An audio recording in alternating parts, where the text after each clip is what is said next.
All right, all of you wonderful freedom-loving boys and girls, welcome to Mission Critical Podcast. Insert the sound of SOS, Morse code. Because if you're watching or listening to this podcast, you are part of the resistance.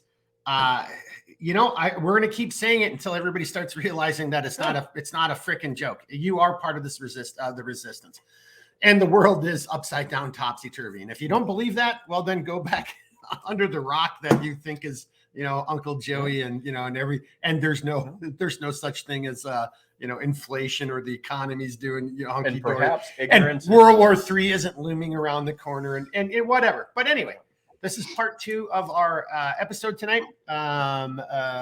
Getting prepared. Yep. Getting prepared. I don't know if the title's question is, why aren't you prepared? Well, see, that's why I don't know if that title's good enough. Yeah. The real question is, why are you not? Or better yet, can you ever be fully prepared? Well, see, that's a simple answer. No, you can never be overly prepared, right? There's always something to do, right? Yep. But this is part 2. We're not going to do our mad minute. We did that in part 1. This is just really just stepping right back in where we left off on part 1. So this is part 2. And so the gist of this podcast is, again, all joking aside, why aren't you already prepared? But getting prepared. So we're not talking about kinetic. We're not talking about hands, guns, any of that kind of stuff. We're talking more about the mental, physical, and I don't know if you want to call it old world or real world, like, the hands-on things, like, what's the great? You've got an AR and you're CQB, but you don't even know how to like butcher a deer. Can't start a fire. You can't start a fire. Awkward. Yeah, awkward. Awkward. I like that. That's kind of weird. All right, so if you haven't watched part 1, go back and watch part 1 because we're just going to jump right into it. And on that note, we left off with a place for Paul. Now, Paul, do you want to jump in, or do you want to address the questions that you and Blake were going back and forth? Or I want to let you kind of dictate here. Yeah, I can just carry over directly, and then we'll go back to me and Blake. So one thing I would say is carrying over from the previous episode, Jeremy mentioned, or Redbeard mentioned, physically capable, which is a term that I really appreciate, because it's, physical fitness tends to have that, thing where older people think, well, I can't be that fit. Physically capable. I need to be physically capable enough to survive in movement from there. So that was a great point, and we can revisit that down the road. I also wanted to say, if you watch the previous episode, you would know that I wasn't joking. I have waterproof. There it is. Cards. I have mini Monopoly. I have mini Scrabble. There's another mini Uno in case the kids want to play, because I can't see these cards. But I got a bunch of other stuff. It's all in a case, and that's for what Jeremy mentioned and Blake mentioned about entertainment. Just something. And waterproof cards. So they're all in the same case. So if I lose the case, it's done. But otherwise, the whole intent behind that is, if the power goes out for an extended period, and I've lost power for a week at a time, and with kids at the time, I don't have them right now. They're all adults, but I needed something to keep them occupied. And especially in the wintertime, it was really rough when that would happen. So I've learned to kind of prepare those type of things. So I recommend, at least, like Jeremy said, get a deck of cards. You can do something with that. I do the waterproof just because I used to live in a flood zone, and that's a long story, but we won't go there. So I would like to say that at this point, Blake, I'm going to hand it over to you, and you go with the technology part or whatever. I do want to say one quick thing real quick, Mark. Is, as my family always say, water wins. Being in a flood zone's a pain in the butt. Like, if water's going to find a way, it's going to win. It finds a fucking way. Yeah, just ask Louisiana. Yeah, water always finds a way. Hey, but just real quickly, and not picking on Paul, but just to add to, and maybe Paul, for you to think of, and you can tell me if you think I'm an idiot, but so what I always like doing, or the thought, or how I would promote it, is like with the cards, the deck of cards, especially if they're like, because you can get a lot of the survival cards that are actually card decks, but with the survival stuff on there, from everything from edibles and whatever. Pretty cool. But you cross-sold it. Like, that's something small that everybody can have in their rucksack or in their thing. And so you can still have the game bag, but you can take some of the smaller things and branch them out. And like, for me, I used to always carry a small backgammon kit because it weighed nothing and it cubed out. It took up a little bit of space in my rucksack, but not really, know, so you can cross-load that amongst your group, right? Yeah. But you can still be, because it does make sense if you're doing like what you guys were saying. Oh, here's my risk board or my Uno. Like, I never even saw those small things in Monopoly. That's just genius. I'm already jealous about that right there. But some of that stuff you could just have. There's the big that's got the baseball, the football, the whatever it is that you're doing.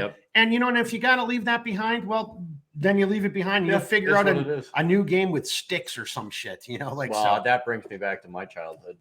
That's how we did it. Yeah. So anyway, know your audience. Right, that's my audience. Yeah. Your audience might be different, but just plan that way. Well, and then just the last note on that. And again, I'm sorry, and then turn it over to Blake.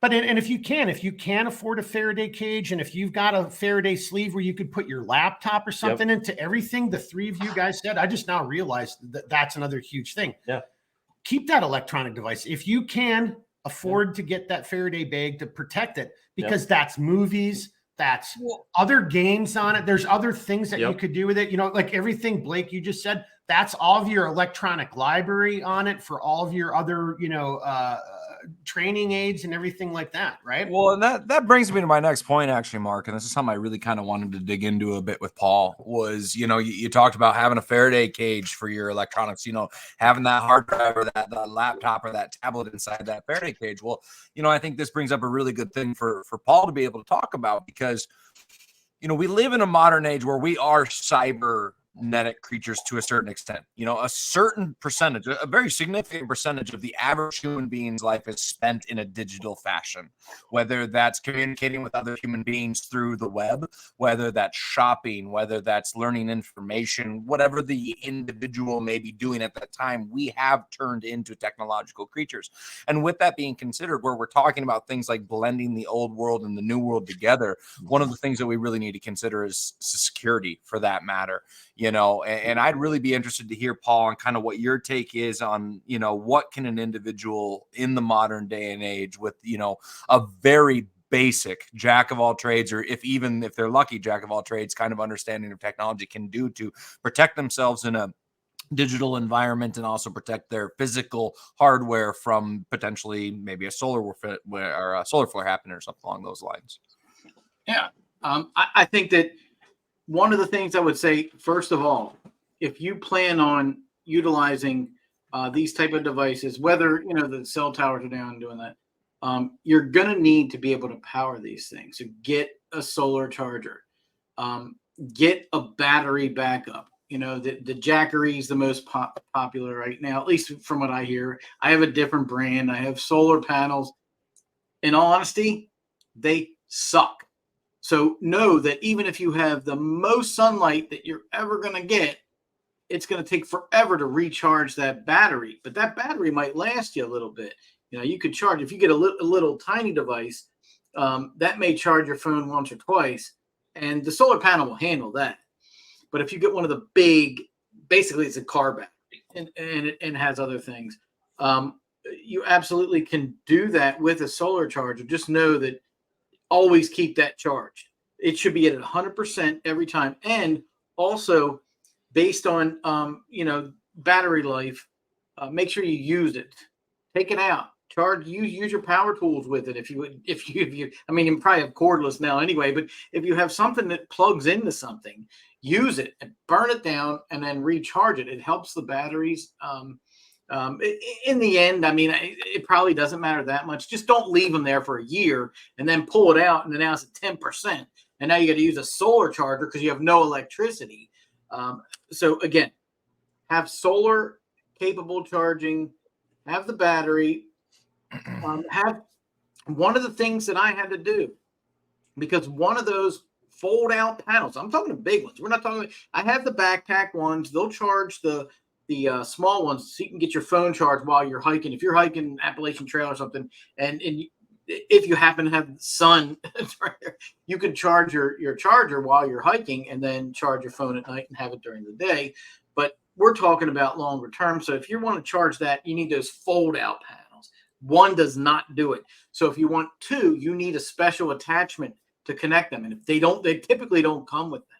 So make sure that you would look into that. Just test it. And I'm not saying buy them. I'm just saying just look into them, because they're not, like I already said, they're crap. They're terrible at recharging. So just make sure you have all the connectors, the batteries, and the chargers. That's what I would do. Hey, before you go any further, can I just throw one thing in there for your thought? So I have my technique is what you just described. So I've got a smaller panel that I can have on the outside of my rucksack connected into my, and mine is an older one. It's probably about this big, it's a pretty good size. I think you can do like, your phone 5 times or 2.5 laptops, something like that. Right. But to your point, Paul, but then you're hiking or your base camp, and you've got to, that thing has to be exposed to the sun.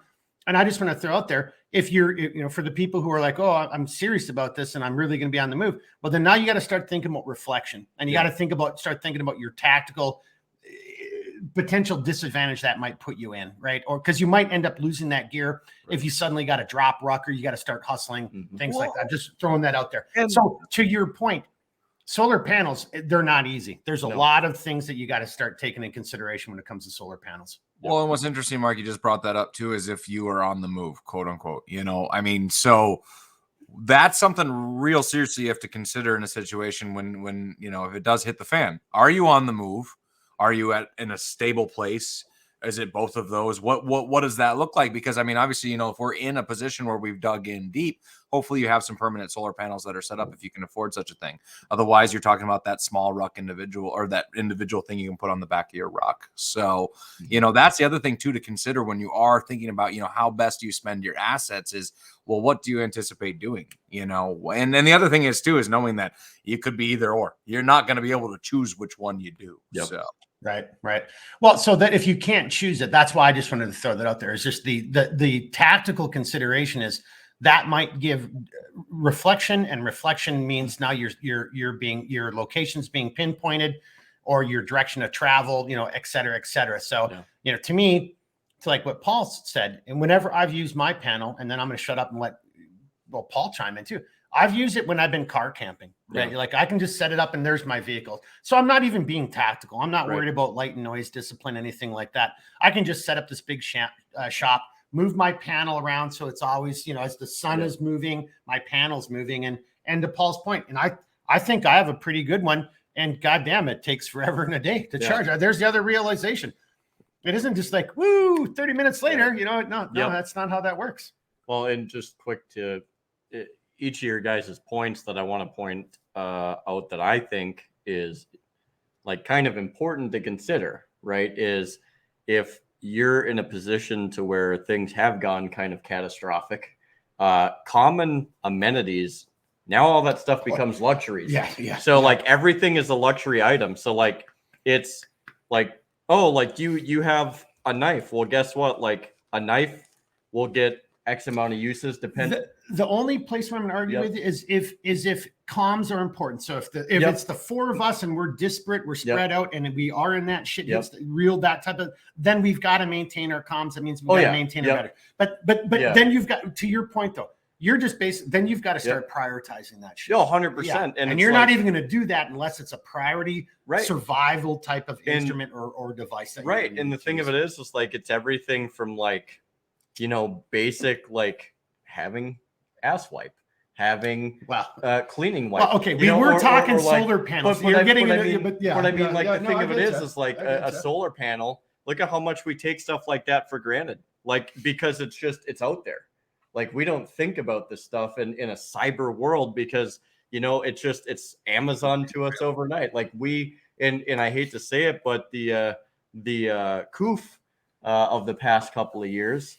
And it made it even more ingrained that like, look, everything can just come whenever we want it. That's a good point. So it's like this immediate appearance of stuff. Yeah. We never have to wait.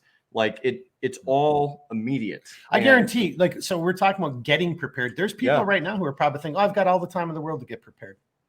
Because of what until you don't. Well, and I hate to say it, but like even where we live, like I don't think we have that many drastic storms, but what I will say is when we do get them, they suck.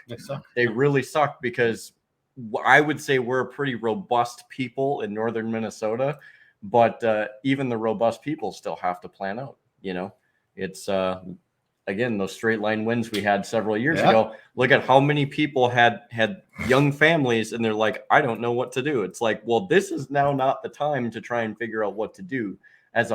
In my opinion, what it means to be a man, you should have had this figured out, a year ago. But I digress. So common amenities. It's not a really common amenities become luxuries. Well, see, that is the thing. Yeah, exactly. Yeah. A hot cup of coffee is a luxury. I mean, it just is. Yep. All right, Paul. We took us a little bit sidebar. Coming back over to you, sir. Yeah. Hopefully we added to your commentary. No, you absolutely did, because I would say that you mentioned about comms. Mm-hmm. We don't know. We honestly do not know the true effects of an EMP, whether it's natural through the sun or some other nefarious thing. We don't know what it's going to break. We really don't. So what happens if you lose those comms? And that would be my thought. Prepare for that, because it's an unknown. So you may have ways to communicate that didn't get broken. Now, you might say, put it in a Faraday bag. I got one here. I've tested it. It's recommended by our buddy Jack. And what is this really good for? It's good for securing your communications or your location. It's more of a self-protection thing than from an EMP, because we don't know. And if all the towers go down and you have your phone protected and it comes up, most of the games that you can play or apps you can use require internet anyway. So it's going to be done. But maybe you have other devices, and I have other devices we can go into in another episode that will allow you to communicate with a cell phone as long as it's functional without the cell towers, at least more like a two-way radio. Yep. So you could can I ask you a quick question? Yeah. Hey, so, I've heard a lot of people recently talking about, alternative means of alternative commo, like, looking at GPS and all these other type of sat phones and stuff like that. But what are your thoughts on this? Because to me, it's like, and this kind of goes into Blake and Redbeard. Yeah. If you don't have a community, like what you just said, it made me think about this. Great. You put your phone in a Faraday bag, but there's no satellites. There's no cell towers. So what is your phone? Can I throw this? Is this damaging enough? I could throw it at an animal and kill it with it. Because what does this become at that point in time? So you see kind of where I'm getting at, Paul. It's like, is that even where we should be focusing our energies, or should we be looking at more like Motorola talkabouts or some analog radios, or analog or ham radios, that kind of stuff? What do you think about that, sir? So definitely ham radio. But it's again, if your devices are wrecked, assuming that an EMP is malicious, then that wouldn't work. But that is much better, in my opinion, for if you have, as Blake mentioned, that neighborhood or the community that you can communicate with each other. That's a method that I would absolutely recommend 100%. Do not rely on the current technology of cell phones in the event of an emergency. Mm-hmm. What happened? And I know cell phones were not as big then, but what happened in 9/11? Oh yeah. None of them worked. We couldn't call anybody because the towers were overloaded. That wasn't even an EMP. That was just a catastrophic event. So what if the towers are taken down? Those devices are great for hiking, camping, and doing that kind of stuff and communicating with your family, but they're worthless in a survival situation. Hey, can I just point of personal privilege? I was in 9/11 in New York for 9/11. That's what that stupid thing right over there is. And the girl I was dating, it took me over 30 minutes before I was able to contact her. Yep. And that was probably 10 minutes after I started that communication, probably 5 minutes after the first plane impacted. And it took me over 30 minutes. So to your point, I just wanted to throw that out there. You're absolutely fucking right. And I did not have a game plan with her, but once I finally got her on the phone, I'm like, don't do the subways, just walk, get your ass, da. But Paul, you're absolutely right. You couldn't get on a cell phone for that. And I probably just got lucky in that one weird little window. I wasn't anybody special. I was just another dude on a cell phone, So you're absolutely right on that right there. Yeah. So, but at the same time, so what does a Faraday bag do for your phone? It protects you from people, or scanning your credit cards, those type of things. But it does allow you to, if you want some anonymity, you can, you go from work, you put your phone in a Faraday bag, you never use your phone at home. Let's say you're a subject of a stalker or, something like that. You don't want people to be able to track you. So your phone is there. You never use that phone at your home. You keep it in a Faraday bag. And that way they know, oh, well, we know Paul works here, but he doesn't necessarily, we don't know where he goes after them. Obviously they could still track you, but you're putting another level there. Other people being able to walk down the street and use hacking tools to scan your phone and grab all your contacts. Person of Interest was a TV series a decade ago or whatever. Yep. It was 100% right on. And all that stuff can be done. So, that would protect you from that. But if you're on a phone, you're walking down the street doing this, anybody can scan your stuff. I mean, the more if you have an older phone, it's less likely. But if you have the newest phones, they're all scan capable because they want you to be able to pay with this and do that. And I would just say that we could also get into digital currency. And I would like to put that aside for now, but because we're talking about the phones and Faraday bags. And I want to get back to Blake and Mark and Redbeard. But, again, the Faraday bag, how do you test that? You want to buy a Faraday bag, you want to put on music, stream music, and close the bag, and have an external speaker first, right? And then close the bag. If you close the bag and the music cuts off, it's blocking what? Bluetooth. That's one that a lot of the cheap bags don't do. If it doesn't block it and the music still, even if it's, it sounds like, my communications on here sometimes when my internet gets wonky, then that it stinks. That's not a bag to buy. Send it back. But if it blocks it completely, you want to block Wi-Fi, you want to block cell, and you also want to block Bluetooth. A lot of people forget that. And so just as a word of advice there.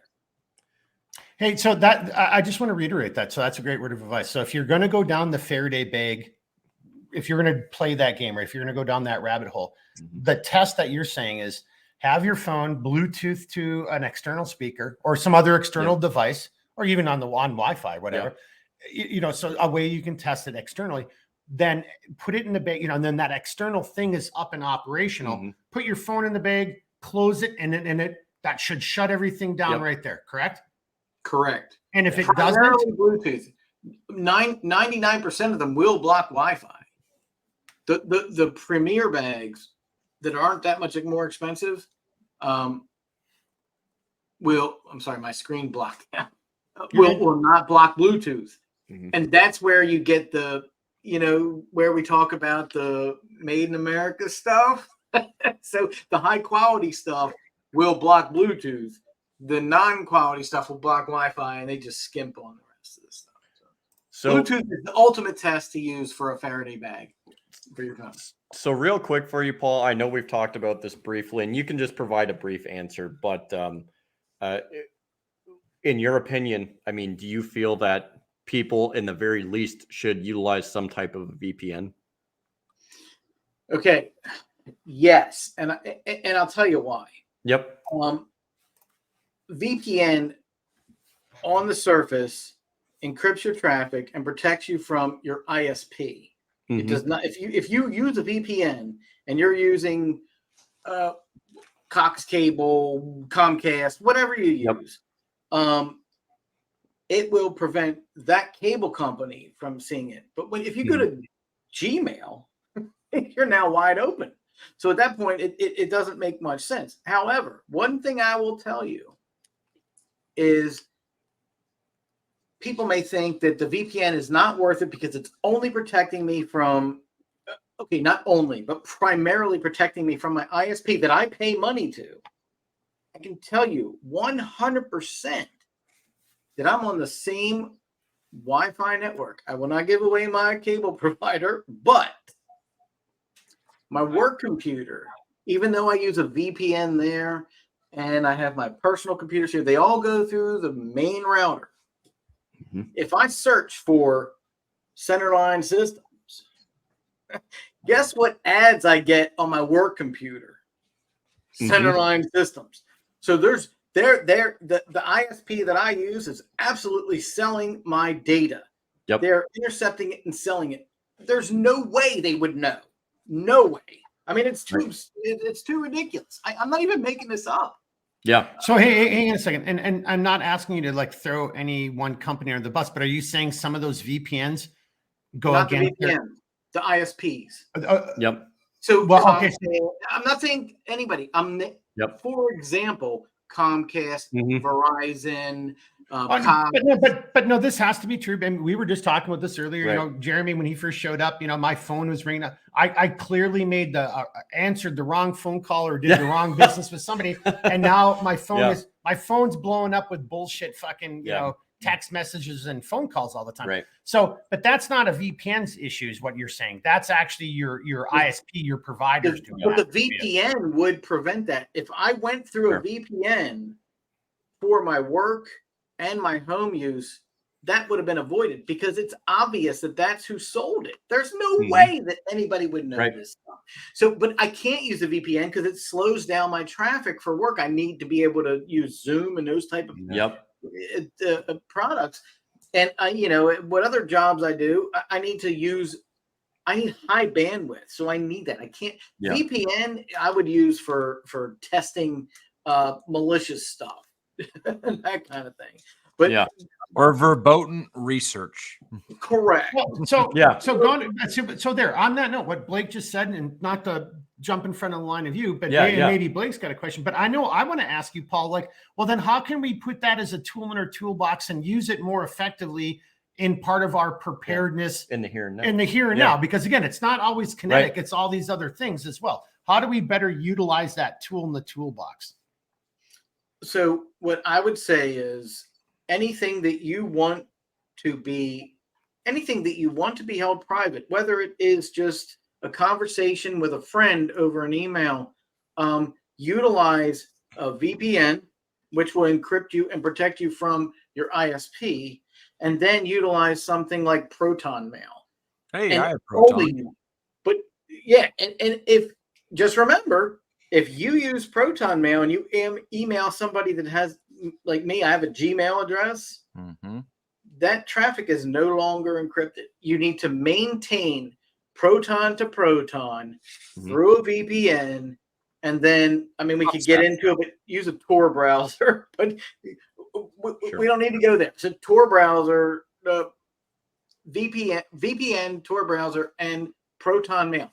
I named, Proton, they're a specific vendor, but, they haven't given up anything, whether they were faced with subpoenas and so on. So, they have what's called a zero trust. So in other words, their encryption method says, you pay for this service, because they have a free service, but you need to pay for it to get the real stuff. You pay for this service. It's encrypted. We never see it. So if you lose your email, let's say you delete an email, they can never recover it because they can't see it.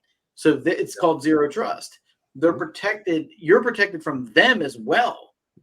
Proton Mail cannot see your email. And you can email people back and forth, and everything is encrypted. So that's the way to communicate in that sense. And again, I mentioned the VPN. Just obviously, there's always a way around things, but VPN, something like Proton Mail, and then Tor browser for browsing. Well, Proton Mail sounds more reputable than Liberty gun safes. Well, Did you guys hear that? I think you guys heard that. Yeah. Wait, you heard it? Paul, did you hear what he just said? Yeah, no, I agree. Liberty is done. It's unanimous. Yeah. Well, I tell you what. So I think that again, we're talking about again preparedness. Everybody wants to make it all like sexy and whatever, but it all starts inside your house. It starts in preparedness, like learning how to cook, doing some physical fitness.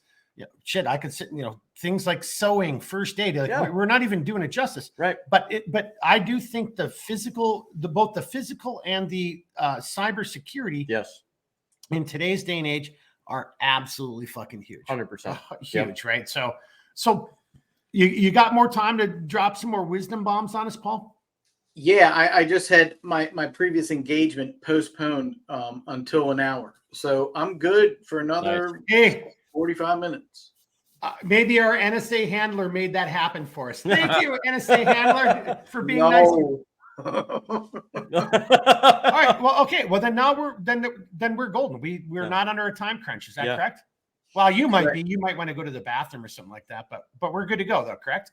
Yep, we're good. Okay. Well, then you want to add on to that? You and Blake were having a little bit back and forth earlier. But I think this is honestly, I think this is. Look, we can't sit here and do a class on first aid. I'll just throw it there. Again, see our previous video when Redbeard, myself, and Paul actually taught a class I taught a long time ago in the past when I first left the agency. But God dang it, you've got limited time and limited energy, limited money. You've got to focus on the things that either you're good at or, again, jack of all trades, master of none. But you've got to have this community where other people have other skill sets that can augment your skill sets. But everybody, to me, first aid is one of those things that scores heavily across every metric. You've got to have an understanding of first aid. You've got to have some cooking, some shelter, fire starting. I mean, like, come on, you got to know how to make a fire. So there's some things that everybody needs to learn, no matter what. But to what Paul's getting at, maybe that's not your thing. Maybe you're just not as smart. Maybe you're not as technologically savvy. But in today's day and age. It's true, all of it. But in today's day and age, you have to be savvy when it comes to your internet security. Yeah, plain and simple. I think that's as much about being prepared as learning how to do both. Matter of fact, humbly speaking, it's probably way more important in the right here, right now than learning CQB. Look, that's just my thought. And I'll just add, like, I might not do very well when it comes to Microsoft Word, enough to function a paper, but I do take my security as serious as I can within the means that I have, and it's because I have recognized, like, I will say with a VPN, dude, I've gotten so much less in the way of like junk mail, potential threats. Like, it has helped a lot. It really has. And fortunately with the one I have, it actually, and this is just my experience, it hasn't interfered too much with my bandwidth. Now that's individual experience though. So I mean that might vary as well, but it does have benefits. I've noticed the benefits and yeah. Well, I'll just say on that note, maybe we turn it back to these guys. So my VPN won't let me access the internet until the VPN spins back up. Yep. So as a business, that can be a little bit annoying, but that's a small price to pay to make sure that you're little bit of security, which is, so for me, that's a small price to pay. Blake, Paul, you guys want to continue on, sir? Well, I just would like to say that Blake's reaction to what I've said.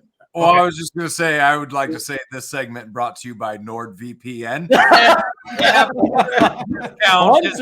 NordVPN.com/Mission Critical Broadcast. So anyway, no. For the record, we don't have any sponsors. One out of the 5 people watching this video thinks Blake is being serious. We don't have any freaking sponsors. Raid Shadow Legends. Actually, I like that sponsor right there. On a serious note, hey, Raid, Nord, Express. Hey, if you guys are listening, don't be afraid. Dude, I actually just recently drank the Raid pill and have been playing Raid Shadow Legends. I'm not even really that proud of it, but it's pretty fun, I gotta say. So yeah, if you guys want to sponsor, right? So Blake is brought to you by Raid Shadow Legends. Maybe he is. But you know what? Honestly, hang on a second. If that's the case, then the sponsor I want the sponsor where you can get that little parcel of land in Scotland. Or whatever. That actually at first was a total. No, let me finish. But if you buy, I don't know how much it costs, but you actually get the title of Lord. I just want to be called Lord. I kind of like that one. Of all those little weird sponsors, I like that one. Like You know, like buy this little chunk of land for $10, and now I'm actually officially called Lord Mark. To be fair, before you get too far, you're gonna break. They came under litigation. Never mind. I'm sorry, Mark. Today's episode is not brought to you by those guys. No, but anyway, I mean, going to the point. So, like, internet security, OPSEC in general is definitely something you absolutely have to pay attention to, especially in this modern day and age, because it's amazing how destroyed an individual can come because of their digital footprint. You know, I can remember, I mean, I'm of a millennial generation, or the millennial generation, I should say. And, you know, we were the last generation where not every single stupid thing we did was recorded. The generation right after us, that's a different story. Everything they did was recorded. You know, so being conscious of technology and the downfalls of it is very important. A very good friend of mine one time, he said, you know, if I was to teach a young kid the difference, you know, or the dangers of technologies, he said, I'd put a pistol down on that table right next to a device and say, what's the difference between the two of those? You know, and have them explain it. And then go back and go, each one of these can take your life. Each one of these can destroy you in entirely different ways, but each can be complete. You know, and to have that understanding of how powerful technology is, because in the same breath, this device has the entirety of the modern version of the Library of Alexandria in our pocket. We can learn so much from it, but we can also destroy so much from it. Yes. So I do think technology is a great thing. I think it can be used for incredible benefit, but in the same breath, you have to understand the repercussions of such power. And now, you know, you look at this younger generation, and not just the younger generation. I don't want to throw one group under the bus because it's everybody. I mean, hell, I see it in boomers as much as I see it in Zoomers with their TikToks and their Facebook and their time wasting frivolous bullshit, you know? So, but anyway. Well, you know, I'm going to bring this over to Paul, but just to address the last thing you just said, and I'm not going to throw you under the bus per se, but like, again, your generation, I know other people, you know, adult men, well, you know, you want to say men, right? Yeah. But I know men your age that Blake are totally addicted to this fucking thing. Oh yeah. Like, I am too. And that's the thing. I'd be less of a man if I didn't admit my addiction to it as well. I mean, that's the thing, is we all have this addiction to technology to some capacity. Yeah. Look, I totally understand that, but this is the end all be all. It's not like for some people, it's actually really bad. Like where they need intervention, and I'm pretty sure people have gotten. You know, here's a crazy one. Just to put this in perspective of how all-encompassing the smartphone has become. Millennials were the first generation to show active evolution, where our pinky fingers are longer than generations previous because they have adapted in real time to better nestle a smartphone in our hands. I'm not sure if I 100% believe that, but no, I would say it's true. No, hang on, Paul. What, Paul? I'm not going to medically explain that, but I'm going to say that there is repetitive stress is absolutely part of that, which can cause issues with the lengths of and tension between tendons and so on. So it's possible. I'm not saying that's incorrect in any way, but I can't answer that. That might explain it. Evolution doesn't occur that fast, but the stretching not macro or micro, but it is that adaptation to the society we found ourselves inside of. But here's my only point of disagreement here. We have not genetically, timeline wise, this has not been imposed upon us long enough to start seeing some evolutionary changes. That would be my argument. Right. That's what I think. I agree with you. No evolutionary. But there could be, minor muscular changes. But I'm not a doctor. I'm not going to say that. I would say, that I want to stress when I say Gen Z, Gen X, millennials, it's obviously not everyone. There's bad people in everyone. There's good people in either generation. But I do believe that Gen Z, it has the opportunity to see, you know what? We've been lied to. And I think it's coming out there. So we have hope there. When it comes to millennials, I don't, they're worse off in the sense of indoctrination than Gen X, which is me. But they tried to indoctrinate me in the 70s and 80s. So this is not new. Let's make sure we know this, right? My college professors and high school teachers, they all, well, not all, but less than today, but they all tried to indoctrinate me. And it's crazy. I can see it. And I saw it with my children when they were growing up, who were, I guess, millennials and Gen Zs. And, they went through this stuff, but I was a parent that I went through this. And I had, I got involved in those conversations. I didn't get investigated by the FBI then because it wasn't a big deal to them. But I did argue about the crap that they were teaching my kids. And I was like, this is ridiculous, especially the one thing I think that might still resonate is Common Core. And I fought Common Core up and down. And I said, this is ridiculous. I can't even teach my kids how to do math because Common Core has all this baloney crap around it that I don't even understand. But I can tell them how to do it normally, the regular way, the sane way. So, so I just want to make sure that I'm clear that when I say this, the generations have issues, and the technology involved in this is an issue. Gen Z has been, as Blake said, 100% involved in technology. When did the parents stop parenting? Because, and we could bring this into, and I'm going to do it. We could bring it into Nikki Haley, who is being thrashed across the board and should be to a point. Okay. In my opinion, Nikki Haley is saying that, in her statements, she's saying we need to ID everybody. Everybody needs to be ID'd online, and we need to know who you are at all times. No. However, right? That's crazy. That's CCP authoritarian shit right there. Right. However, let's go from that to the middle of the ground thing, and trust me, I've been just ripped for this opinion, so I have no problem saying it. And if you want to rip me tonight, that's fine as well. My point is, I want everyone on social media to have an ID to prove they're an adult. They can put an anonymous ID in there, but it's up to them to prove that. Now, how do we do that? I don't know. I don't want the government involved in it. So how would an independent company do that? Maybe they have to hire a third party.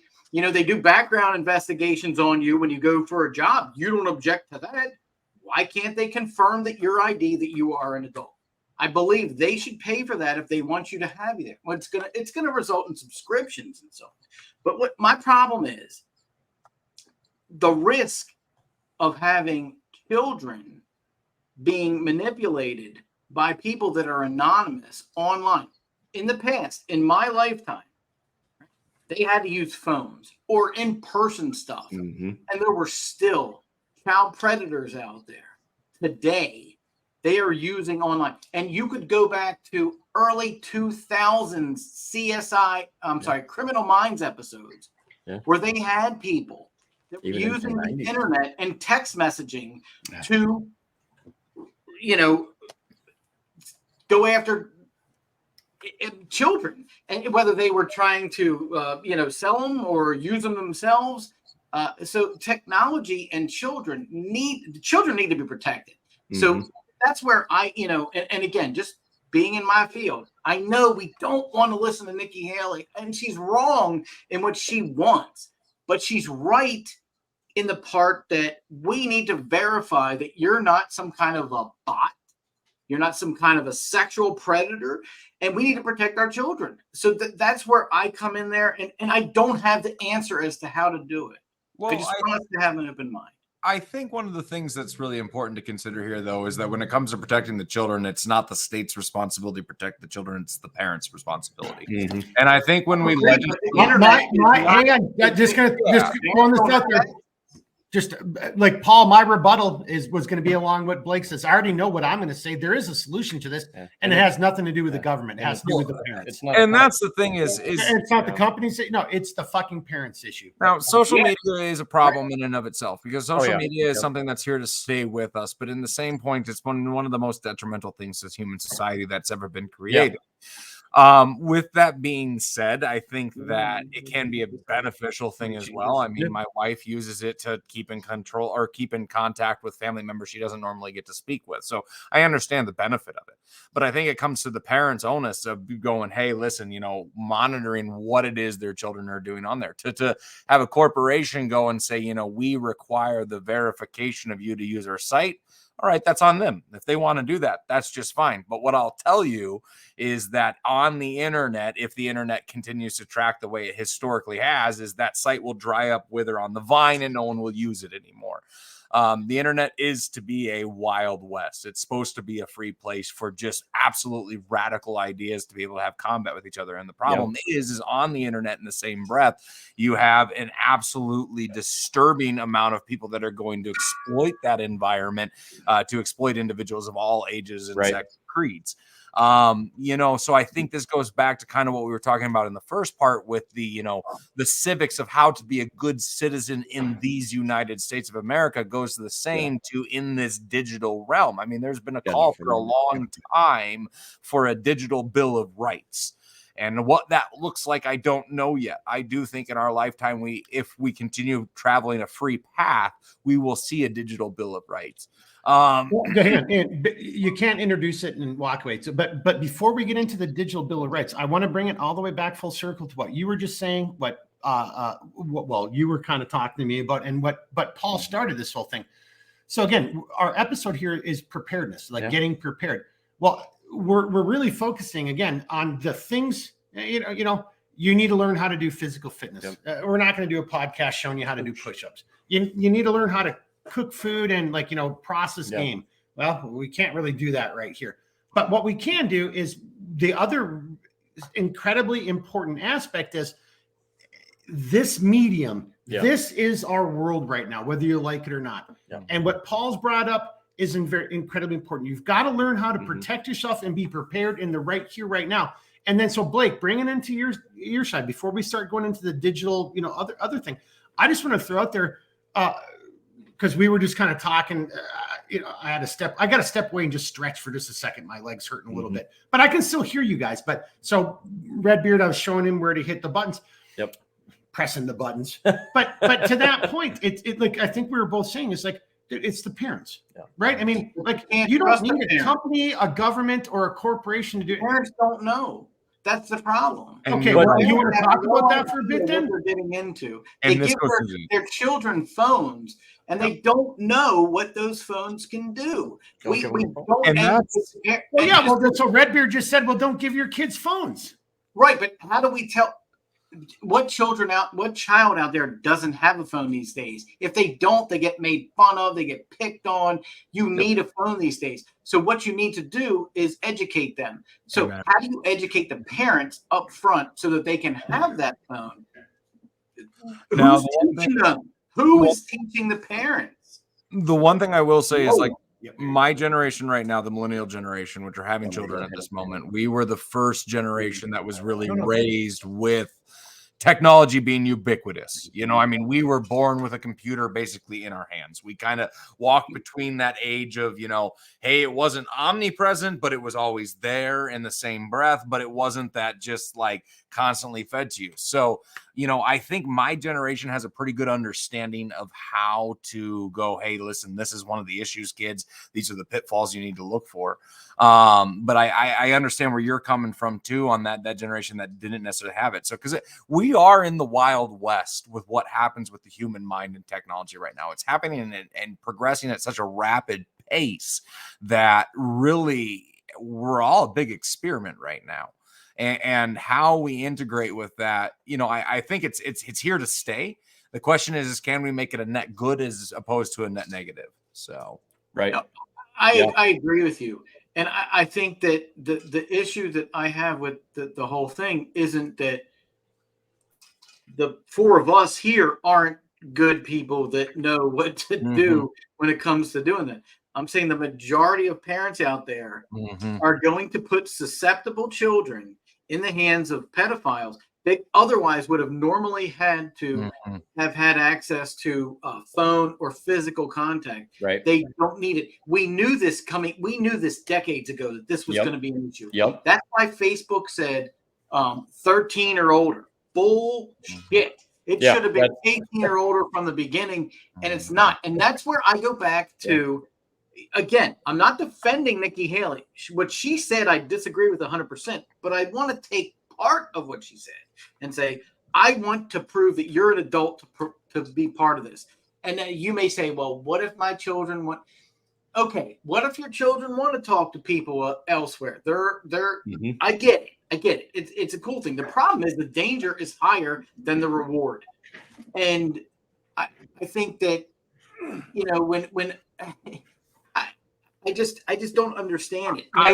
You have bullies in a school system. Now you have bullies globally, and children are committing suicide. So we go there now. I can go to that level. Children are committing suicide because of bullies that are global.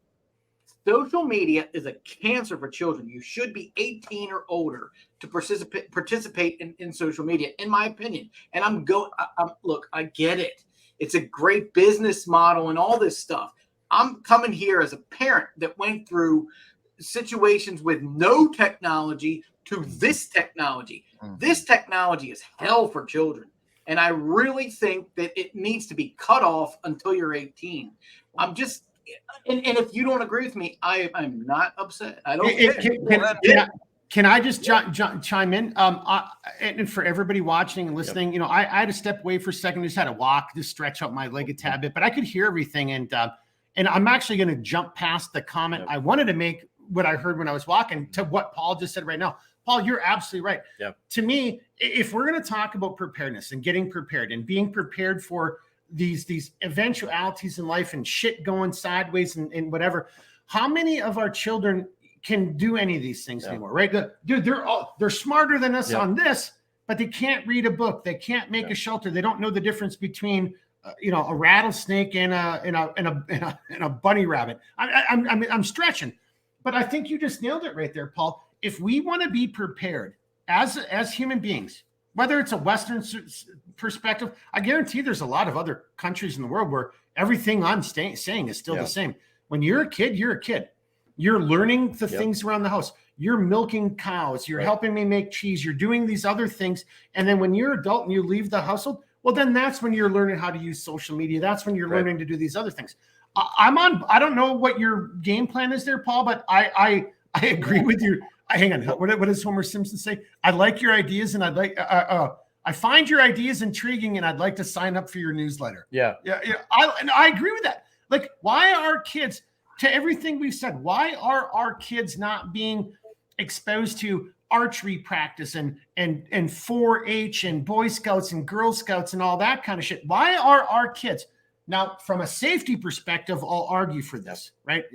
And we'll save that for another episode. Yeah. There's a lot that you can do to protect your kids, even in a hostage situation with this damn little piece of technology. But for everything else you guys just said, I don't think kids should be on it at all. Yeah.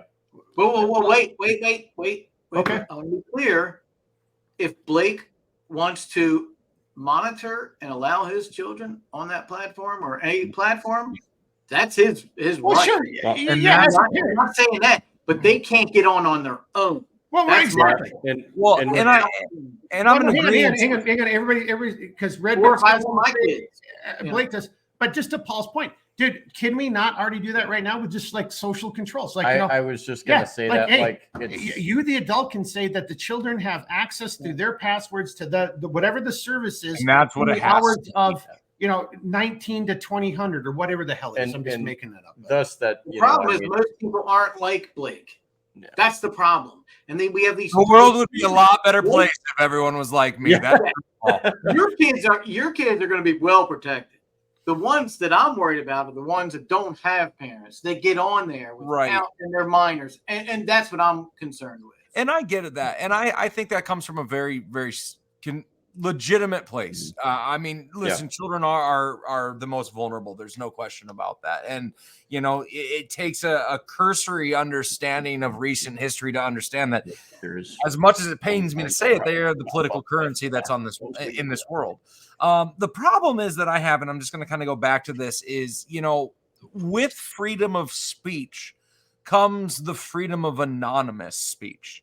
And I think that's a really important thing for us to remember. And the internet has really allowed us to have an anonymous forum where we can go and discuss very verboten things without repercussions. And when we start to implement a infrastructure that requires some form of proof of verification or identification or of age to be able to utilize that infrastructure, we then disregard that anonymous speech. So there is no perfect way to pull this off. You know, so I understand both sides of the argument, but I just, from a true freedom side, I'm very concerned about but Blake, can I throw a question at you? Sorry to interrupt. But what's the difference between what you said? Like, if you're an adult, it should be anonymous, right? It should be the anonymity. It should be the public square. But when you're a minor, you can't drink, you can't vote, you can't drive a car, then you shouldn't be anonymous on the internet. I think, I don't want to speak for you, but isn't that kind of what we're kind of getting at here a little bit? Yes, but my point is, because this exists in a digital space, the requirement to prove one's age requirements also implies the verification of one's identification. But that's what we're getting at. That's my point. So yeah, then by verifying that I am of age to utilize the internet, I am also verifying my identification. No. I think you're missing the point. No, if you're an adult, you're on there. But like if you're a child, your parents limit your. And that's the thing. It's on the onus of the parents. Yeah, I'm just trying to say the onus is on the parents. Why have we forgotten 100%. That? You know, that you are raising your fucking kids. Don't let them go to goddamn Pornhub or whatever the hell they're doing. You know, like. Agreed. And that's the thing is it should not be litigated by the state or by the corporation. It should be at the home level. But I understand, I have sympathy where Paul's coming from, because the vast majority of homes aren't going to do that. So in that regard, by not doing that, they're then creating a generation that's destructive based off of what they've consumed online or is being extremely exposed to very predatory behaviors. So there is no good solution to the problem, unfortunately. No. Well, I disagree. I think there is a solution. I mean, I think I've already said it. I'm going to let Paul talk, though. And I'll come back to me. I think there is a solution. I think we've already said it. Paul? So I think, you know, there are things that, you know, if I want to buy a certain allergy medication, I have to give my ID. Okay. I hate that. I'm against it. I think it should be gone. So along those lines, you know, Blake and I, you know, we agree in that. And, you know, there's other things that require ID to do things. Now, buying alcohol, at this point, I don't know where you live, but most stores are just saying we need to scan your ID, because they don't want to deal with the repercussions of having to have sold to a minor, because they get in trouble. And believe me, you know, they're being targeted, because they went just the same thing with gun dealers. They're going after the, you know, people that sell alcohol. When it comes, where the difference comes in is I want, and I don't want to be too repetitive. Minors do not have the right to enter in any kind of a contract. Okay. They cannot do this. They should not be able to participate. Social media is so different from what it was 20 years ago. I would say 10 years ago, but maybe it was kind of there, because I think my kids were in the early 2000s with MySpace, and that drove me nuts.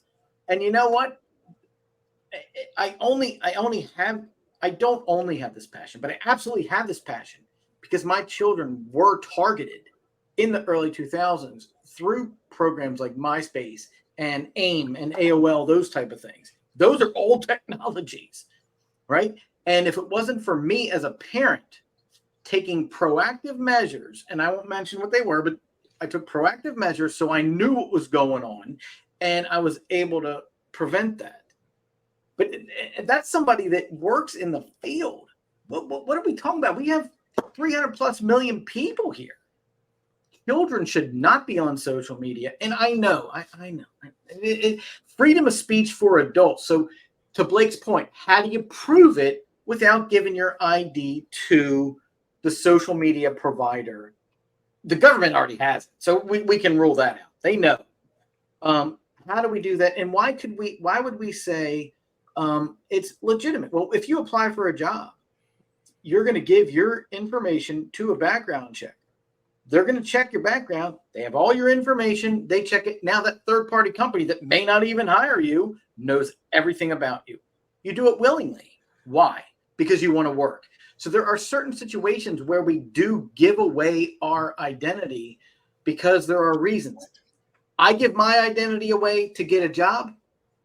I prevent my children from having their identity given away to prevent them from predators.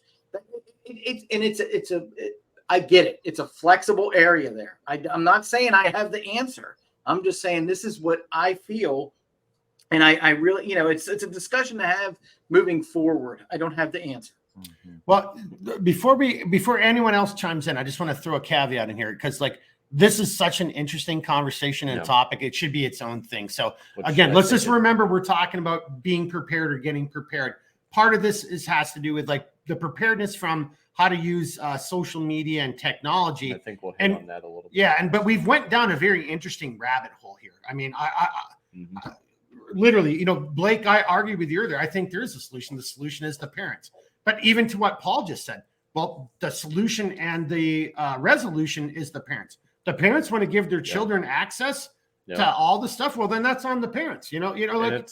And just to kind of tie it in real quick there too, if we really examine the breakdown of the homes, and I will go so far as to say is fatherless homes, and the breakdown of morality and stuff like that, what parents allow. I mean, we're talking about a subject that if you really want to get into it, I mean, you're going to go so much deeper. Well, so here on the note, I don't remember. I don't think it was you. I think it was Blake or Paul. And I'm not picking on anybody, but somebody said, what are you going to do? Because everybody's kid is on social media. Yeah. So now the argument is well, everybody else is doing it. So therefore I've got no choice. Yeah. But to your point, it's no, you don't. This was incrementally happening. And it's, and it's funny because we all say we won't jump off the cliff with everybody else, yet here we are. So it's does it make it right? Does it make it wrong? I mean, I would say that, we had numerous opportunities time and again, it wasn't taken. And so this is where we're at. So there is, when you say it wasn't taken seriously. Right. Yeah. And that's, and it's one of those things to where this is a much larger conversation than I think we've even begun to scratch on, which hopefully next week we will scratch on it a little bit more. Hey, so because next week's topic is going to be about the internet. I mean, literally social media. So, Paul, you've already hopefully you can join us. I know you're busy, but whether you should be on Google, it's going to be that type of conversation, and that's part of it comes from I'm going through my own epiphany for my business. Yep. But I love this conversation.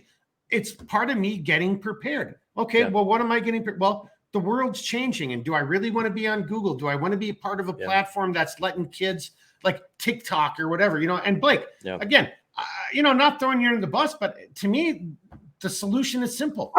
It's called, Tycho agrees. I got the mark of approval from Tycho.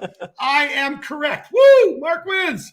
Well, I agree with you. It is the parents, but on a societal level, not all parents are going to do that, which thus means that the byproduct of that is then a societal problem, which means that just the parents alone, yes, being the proper solution on how to take care of that problem, don't exist across the board, considering 90% of those parents aren't going to create or do that thing. They're not going to solve that problem. They're not going to limit their children's use of social media, which now means those 90% of children are society's problem.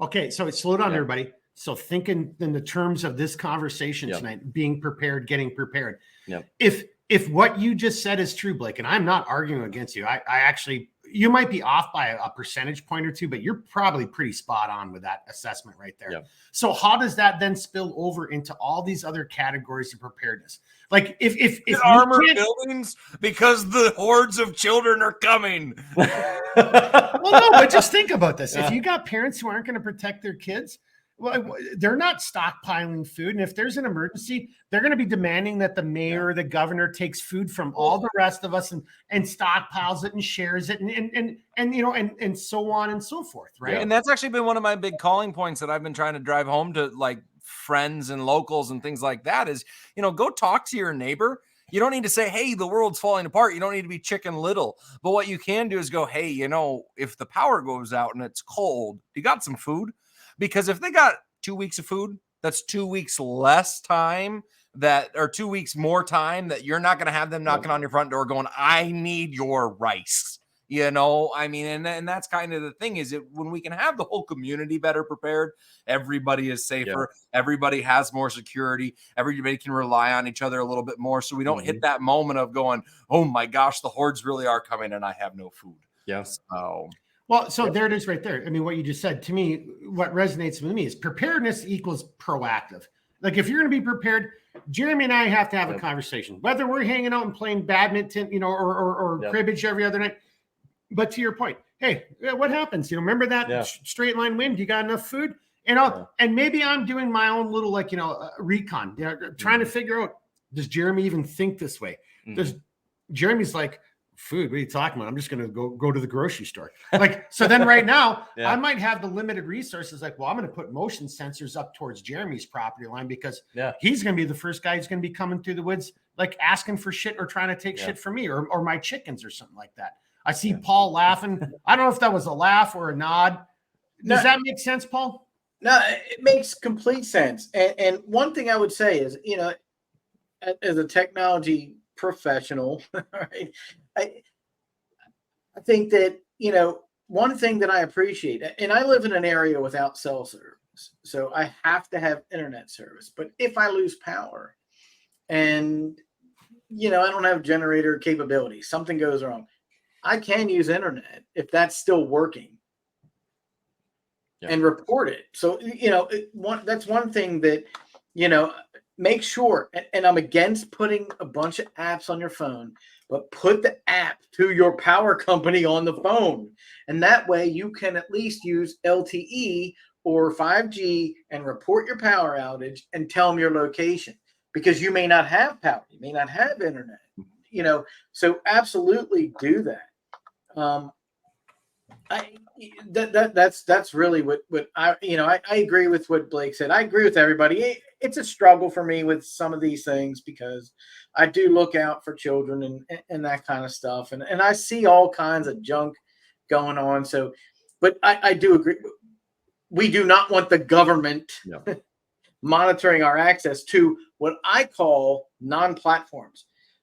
Is there a platform out there right now? Oh, dude, they're all published. Don't even get me started. I'm already like trying to figure out my videos for Centerline Systems next week, and you're already pulling. You're pulling on my finger right now, sir. Don't.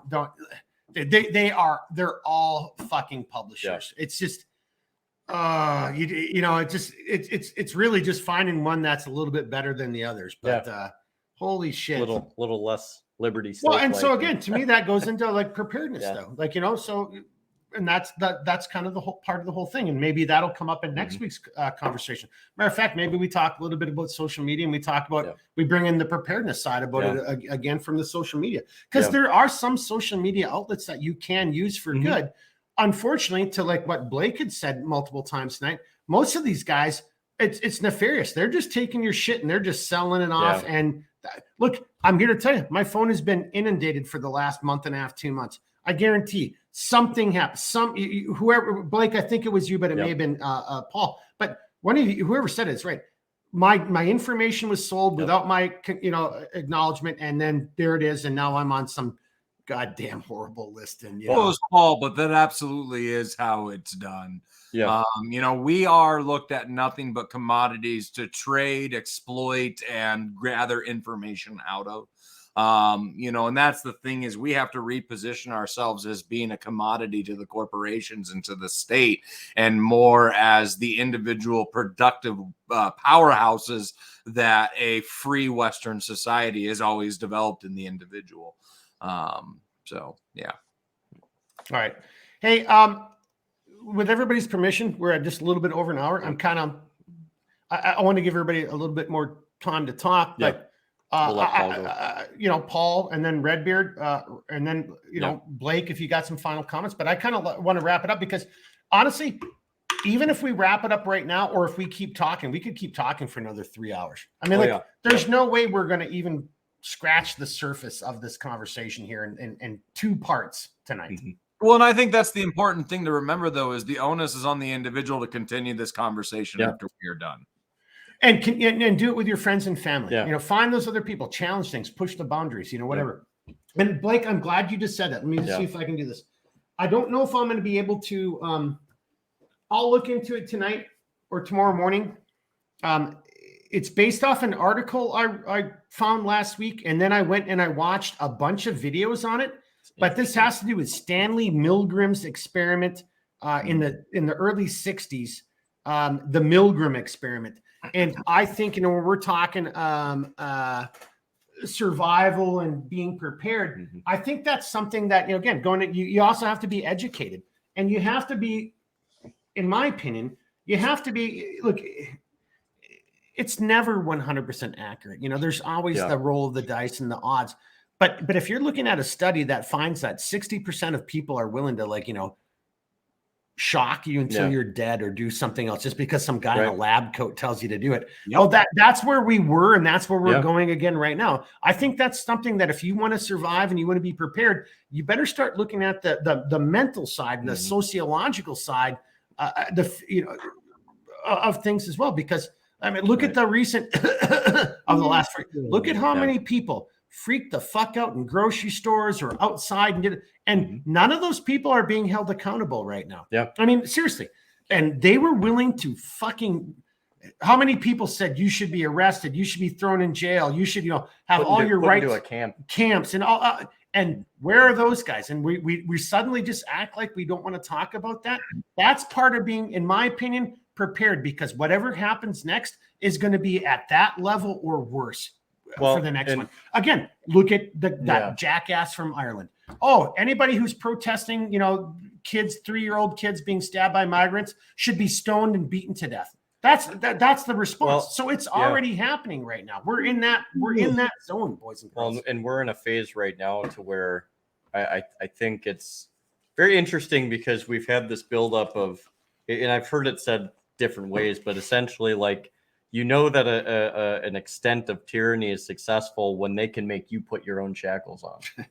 Like they don't even have to do anything. Like they just convince you, oh, you're better off this way. Oh, all right, well, clink, and then you know what, Mark, I'll just hook you up for the same one, and it's, or I'll just be quiet because I don't want to get in trouble. Well, and I've said this before, and this does factor into the preparedness thing, but it's like you have a lot of people, and I think I said this the previous podcast, but it's it happened to him, but it won't happen to me. Well, to him, you are the other person. Oh yeah, and so to a certain group of people, him, you, and it don't matter.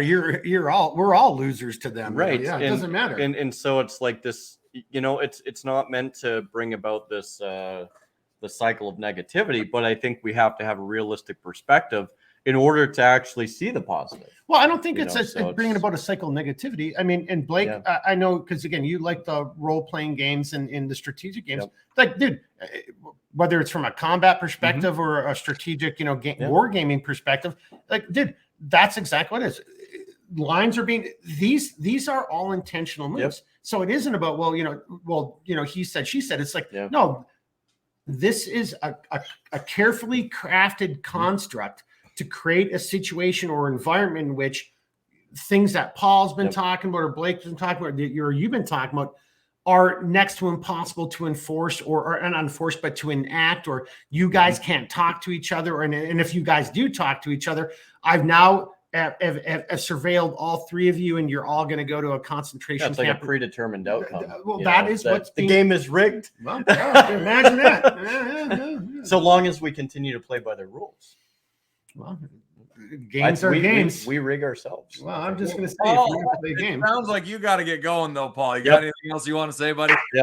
Sorry, Paul, I missed that one. That's my bad. Sorry, Paul, I missed that. No, real quick. Magic the Gathering cards. Oh, boy. For role players, I got that too. So going back to the beginning of the thing, I would say that I think we have a good start to this conversation. Yeah. And I want to make it clear. I do not agree with Nikki Haley. I just thought that there were some things I could branch off on and make a case for. That's all I'm trying to do. Ultimately, what Blake said, it is the parents' responsibility. I agree with that. No, that was me. Blake didn't say that. That was me. Blake said that. So, okay. Everybody said it's the parents' responsibility because all four of us agree the parents are ultimately responsible. The problem is technology is global. And I'm looking to find a solution that doesn't sacrifice our freedom, but protects children at the same time. So I have, like I said, I've said it a number of times. I don't have an answer, but please hear me out and let's find a solution here to protect the children from predators using social media. And my thought is initially, and yell at me if I'm wrong, keep them off. The only way to keep them off is put ID in there. And well, but I don't think anyone's necessarily arguing. I think though, if you're a rational human being, a rational adult, you'll figure out ways to talk through this. Like if you want to, like, you know, see what I'm saying? If you and I were suddenly in charge of figuring this out, I know we'd have an answer within 3 days. We'd be like, okay, what about this? What about that? Figuring this out, weighing it back and forth, talking to other people, and then we'd come up with a pretty solid. It may not be the best, but it'd be a pretty solid. Be a start anyway. Yeah, and again, it would be a way better starting point than where we are today. Yeah, I agree. Yeah, I agree. And so I'm not trying to be, this. Oh, you were being an instigator. Just go ahead. You're the instigator of the crowd. That's right. I can be an instigator, but I'm not going to be one. So yeah, I agree with you. We just need to. I want to take the freedom, protection of children, find a solution. That's what I want with social media when it comes to that. We need to find a way to do it, and allowing free reign. I mean, the stuff that they have on there and again, we could start with banning of TikTok because it's obviously not there's no reason to have TikTok. That is that one. Hey, when TikTok suddenly tells me that Osama bin Laden was a good guy, that's it. I've had enough. I'm done. Oh yeah, they were bad before then, but it's okay. Yeah. And see, that's what it does. It takes that to get everyone else there, and that's where social media is a cesspool, and no children should be in social media. My opinion. That's a good opinion. Yeah. That's my opinion. You can say, okay, social media is great because my children can talk to people in the UK when they would have never had that experience before. What are they learning? We hate America. So I don't even know anymore. Back when in my day, going out and having exchange students and all this kind of stuff, that was great. I mean, we had a lot of experiences because we didn't know each other's cultures. Now everybody knows them anyway because we have social media. So they think they know them because of social media. That's not knowing a culture. Well, it's not knowing the culture, right? But they think they know the culture, and what the culture is. America sucks. Well, honestly, not to take us down another rabbit hole. I know you got to get going, but I think social media just basically says that no one has culture anymore. Like Germany has culture, France has culture, the UK has culture, America has culture. But if you're just doing social media, there is no culture. The culture is all of this bullshit. I mean, it's a drip feed of all the cultures curated directly to you, keeping you your own individual island that allows you to experience the cultures you want to while having no interconnectivity with any individual. Yeah. No consequences to fucking it up either, whatever. Right. Yeah. No, social media is a plight to all humanity, every age group. I personally don't think it should exist either, but here we are. The Pandora's box has been opened. Yep. Roger. Hey, we're at an hour and 15 hour, a little over an hour and 15 minutes. You know, Blake, I know I saw Tycho there. You know, he's lovey-dovey. He's angsty. Yeah. Paul, I know you got a bounce. How about we give you guys, Paul, if you can hang out for just a few more minutes, my thought would be, let's start with Blake, final comments, Paul, final comments, Redbeard, final comments, and then we wrap up part 2 of this episode. I don't really have a whole lot of final comments. It's been an interesting conversation, enjoyable as always. And I think I'm going to eat the last little bit of my Thanksgiving ham right after I get done with this. So the sooner the better. Do you have any Guinness left, sir? No, that's gone. Oh boy. That's not going to go good with potatoes and ham. I'm just saying.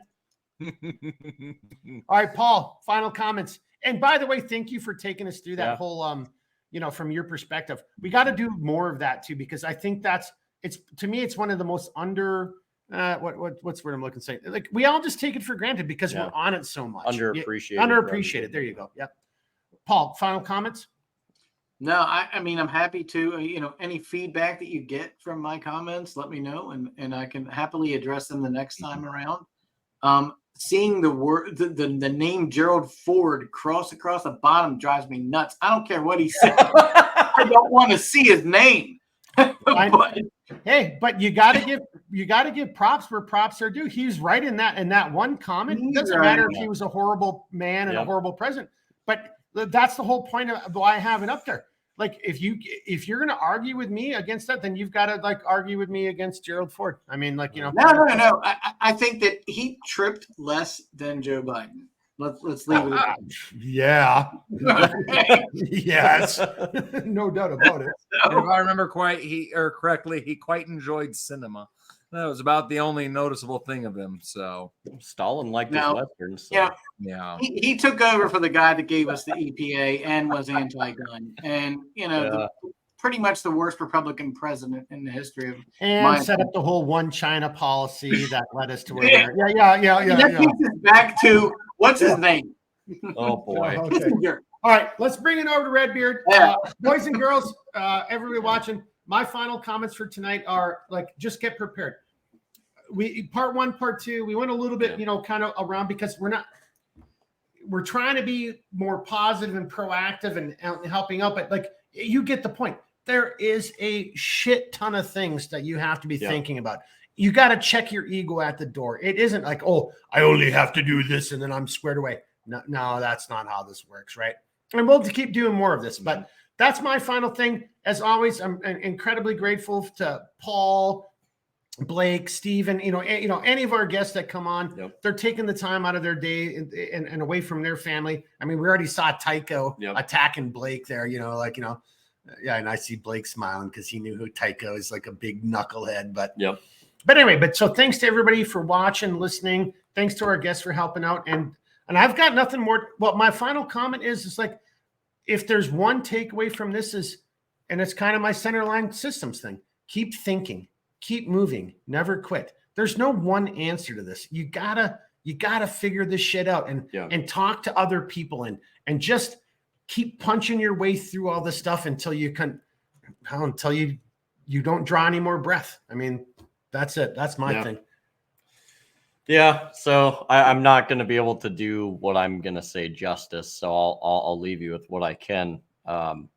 You know, we've had a discussion about many different things, and you know, I feel like, you know, I personally feel like we didn't hit as much on community as I feel like we should have. And Blake, that's you. But I do want to put something in about community, you know, in the event that something does happen. And Mark and I had talked about this 2 days ago. 2 days ago. And look, like there's an inherent oversight that most people forget, which is you have to understand that, you know, kind of going off of common amenities are luxuries. Well, look, if you're looking at sending people out to go find stuff, you know, in the case of something happening, look, you're sending them off with food, water, it's manpower. So now you're leaving X amount of people behind. So now you have to make considerations and be able to accommodate those variables. It's the same thing with, you know, hey, and if you're talking to them, then it's batteries and it's it's food and so like the the biggest thing is like, how do you account for that? A lot of people are just like, oh, we're just gonna slap a bunch of people together because neighbors and stuff like that. And I'm hoping that this provides a little nuance to what I think Blake will be able to elaborate on, hopefully, that during the second one, because I think that factors into the second one as well, which is you've got to understand the supply and the usage or the demand aspect of it. Because look, every time you go to do something, whether you're building something in your community, whether you're bringing people together, whether you're trying to every time you put on a bandage, or every time you strike the hammer, right, there's an implicit, like, it is a numbers game, right? Like, you have to account for this stuff. You have to understand that just because you had a good crop this year doesn't mean that next year it won't be a completely obliterated. It doesn't mean that the deer are going to be as plentiful next year. So like, there's I call it like the 3 or 4 rings of sustainability. And most people look at the innermost ring and they're like, okay, we have all of this stuff. Yeah, but you're not accounting for the reconnoitering missions or potential defense. So if you have defense and you have 10 people, well, what happens if one person dies and 2 people get injured? Well, or now the 2 people get injured, and all the supplies is going to try to take to keep them alive. And it's like so that's something I really think that we can hit on in the kinetic aspect, because it really does factor into this. We didn't get around to it, but it's something I hope me and Blake can have some discourse on, because there's a lot more there, like I said, than I can do justice right now, and I don't want to drag it out too much. But I'm glad you brought it up, because that's a great point to let everybody know going into part 2. Part 2 will be a little bit more kinetic, but the bottom line is, because that's that bridges the gap. We have to touch on it. But it bridges the gap. Hey, this is the shirt that you ran out of the house with. Well, what happens when it rips? Whatever. Like, one is one. Two is one is none. It's that whole thing. Like, unless you're replacing it and it's readily replaceable, these are limited fucking resources. Humans are limited resources, and boots are limited resources. Shoelaces are limited, and there's etc. Toilet fucking paper. Right. Come on, man. And I guess on a final note, to kind of soften this whole thing and put a bow on it, if you will, is, and Blake probably knows this, Paul knows this, but we have, in modern day, as we were just talking about, modern day problems and modern day people, you have this trend of sustainability. It's like, well, guess what? Like, sustainability is not a guarantee. Like, what does that even mean? It just there's like, it's like people are trying to create this safety net or this self-assurance that there's a guarantee. Dude, there's no guarantees in life. And the sooner people figure that out, the better off we're going to be. So here you go. Talk sustainability to Mother Nature and see what she has to say to you. There it is, right there. Go to Mother Nature and say sustainability, and she'll just be like, giving you the bird or something. Mother Nature will emulate that one person that deeply wants to like do a trick mail, where like they'll send. Have you ever seen people like send like an actual bag of dicks to somebody? It's like, here, but I like this. I like that idea. Or it's like, or to go old school, like you put a bag of dog shit on somebody's step and you light the fire. You think but you boy, don't Paul, actually. This is really constructive for you to be hanging around for right now, isn't That's it? where I'm gonna end it. So I gotta go. I will Paul. continue going. Bye, Paul. Hey, on that note, seriously, if you can hang out for 3 seconds, that's a great point. No, he's gonna just do the outro. Done. We're just gonna all say goodbye. So look, everybody. but I like that right there. That was pretty good. So here's a bag of Richards, motherfuckers. So look, everybody, we greatly appreciate it. Paul's got stuff to do. Blake's got food to eat and hang out with his family, and we've all got stuff to do too. So on that note, look, that really, we appreciate you. We really, really do. We can't do it without you. We can't do it without our desks, or our desks, our desks and our guests. I suppose. Desktops and guests. But look, the flame of liberty shall not and will not ever. It'll never. God dang it! You just need to take it back to square one. Yeah, just try it again. Whoa. The flame of liberty shall not and will not ever be extinguished so long as there's good people to support and defend it. And that means you guys. And like Mark says, you guys really are the resistance, and we hope that you find this beneficial. We love having you on this journey. And on that note, Mark, we'll take it out from God there. bless Blake and Paul for being with us. Thank and you, God guys. bless everybody for watching and listening to this podcast. Thanks, guys. And we hope to see you again soon. Take care. Right there. That's it. Everybody, be good, but be prepared.